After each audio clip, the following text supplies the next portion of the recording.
इस व्रत का पाठ करने से, इस व्रत कथा को सुनने मात्र से घर में सुख समृद्धि का वास हो जाता है। भगवान लक्ष्मी नारायण की कृपा अपने भक्तों पर सदैव बनी रहती है। भक्तों, सत्यनारायण व्रत कथा का पहला अध्याय।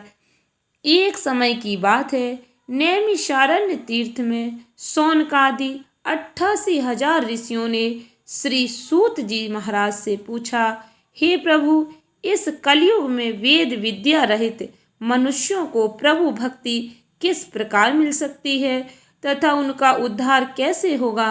हे मुनि श्रेष्ठ, कोई ऐसा तप बताइए जिससे थोड़े समय में ही पुण्य मिले और मन वांछित फल की प्राप्ति हो जाए।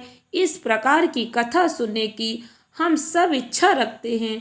सर्व शास्त्रों के ज्ञाता सूत जी बोले, हे वैष्णवों में पूज्य, आप सभी ने प्राणियों के हित की बात पूछी है, इसलिए मैं एक ऐसे श्रेष्ठ व्रत को आप लोगों को बताऊंगा जिसे नारद जी ने लक्ष्मी नारायण जी से पूछा था और लक्ष्मीपति ने मुनि श्रेष्ठ नारद जी से कहा, आप सब इसे ध्यान से सुनिए।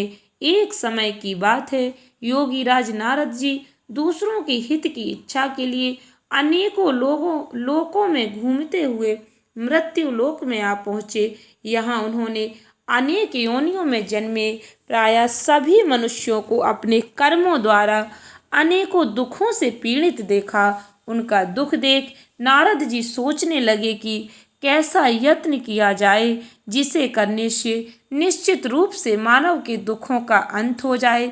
इसी विचार पर मनन करते हुए वह विष्णु लोक में गए। वहाँ वह देवों के ईश नारायण की स्तुति करने लगे, जिनके हाथों में शंख चक्र गदा और पद्म थे, गले में वरमाला पहने हुए थे। स्तुति करते हुए नारद जी बोले, हे भगवान, आप अत्यंत शक्ति से संपन्न हैं, मन तथा वाणी भी आपको नहीं पा सकती। आपका आदि मध्य तथा अंत नहीं है। निर्गुण स्वरूप सृष्टि के कारण भक्तों के दुख को दूर करने वाले हैं।